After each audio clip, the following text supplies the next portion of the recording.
असम राज channel में आपका स्वागत है, क्योंकि कहानी का असली मजा देखने में नहीं, सुनने में है।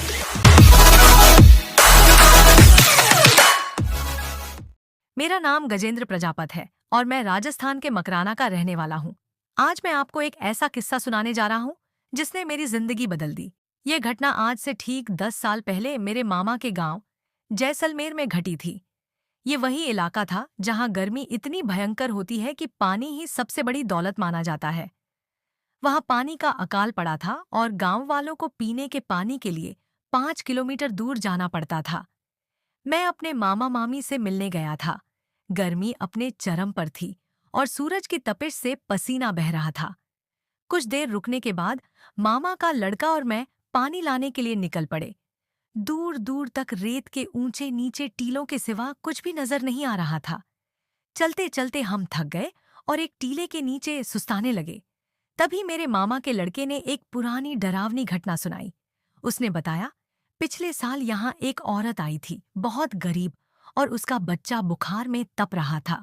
वह अपने बच्चे के लिए पानी की तलाश में गांव-गांव भटक रही थी, पर किसी ने उसकी मदद नहीं की।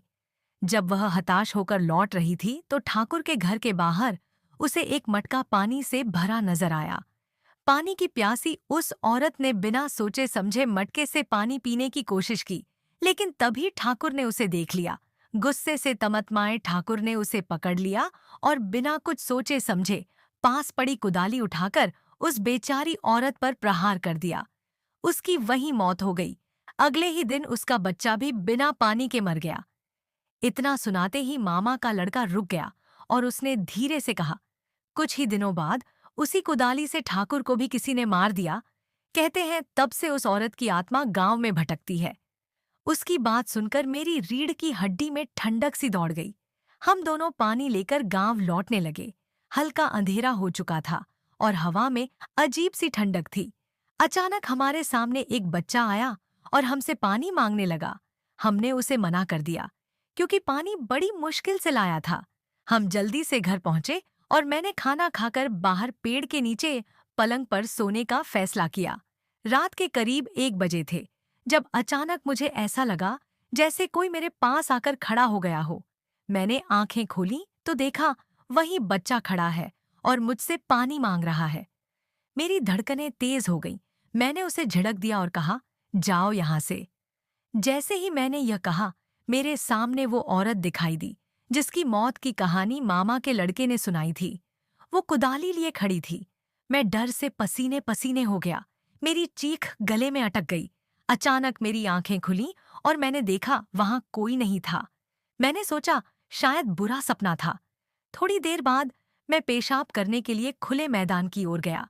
तभी फिर से वही शब्द गूंजे, पानी। इस बार मैं डर के मारे कांप गया। मुझे ऐसा लगा जैसे मेरे पीछे कोई खड़ा है। मैंने मुड़कर देखा तो वो औरत फिर सामने थी, कुदाली ली हुए। मेरी सांसें अटक गईं। मैं डर के मारे भागने लगा, लेकिन एक पत्थर से ठोकर लगने से गिर गया। तभी आसमान में बादल घिर आए और कुछ बूंदें बरसने लगी। जैसे ही वो बूंदें उस औरत पर पड़ीं, वो अचानक गायब हो गई। मैं घबराकर उठ खड़ा हुआ और सीधे घर की ओर भागा। उस रात मैंने तय कर लिया कि सुबह होते ही मकराना लौट जाऊंगा। सुबह होने से पहले ही मैं बिना किसी को बताए स्टेशन पर पहुंच गया। वहां बैठे हुए मेरी नजर एक रोते हुए बच्चे पर पड़ी। मेरी रूह कांप उठी। वो वही बच्चा था जिसे मैंने पिछली रात देखा था।